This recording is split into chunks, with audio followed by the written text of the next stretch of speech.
Kinilala ng Philippine Statistics Authority ang Batanes bilang fastest growing province sa Pilipinas. Yan ang balitang pambansa ni Oliver Bakay ng Philippine Information Agency Region 2. Ang lalawigan ng Batanes ang pinakamaliit at isa sa pinakamahirap na puntahan na probinsya sa Pilipinas. Para sa iba, isa ito sa pangarap nilang mapasyalan dahil sa taglay nitong natural na ganda. Subalit isa ito sa mahirap puntahan dahil sa sakyang panghimpapawid lang ang tanging paraan para mapuntahan ang probinsya. Gayunman, ipinakita ng lalawigan na maliit at malayo man ito ay hindi ito pahuhuli kung pag-unlad ang pag-uusapan. Sa pinakahuling Economic Performance Report na inilabas ng Philippine Statistics Authority, ang Batanes ang tinaguriang fastest growing province sa Pilipinas.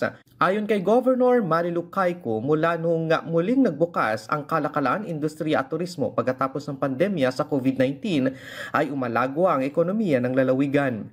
Ayon naman sa Philippine Statistics Authority, transportasyon at turismo ang pinakadahilan ng pag-usbong ng ekonomiya ng Batanes. Contributions by industry, the main driver to Batanes economic growth is their transportation and storage, which grew by 44.6%. Sa ngayon, nananatiling positibo ang mga opisyal ng Batanes na mapapanatili nila ang kanilang estado bilang fastest growing economy sa Pilipinas. Gayunman, ayon sa PSA, nananatiling hamon para sa mga Ivatan ang mga natural na kalamidad tulad ng bagyo na palaging bumibisita sa kanilang lalawigan sa paglago ng kanilang ekonomiya. Mula sa Philippine Information Agency Region 2, Oliver Bakay, Balitang Pambansa.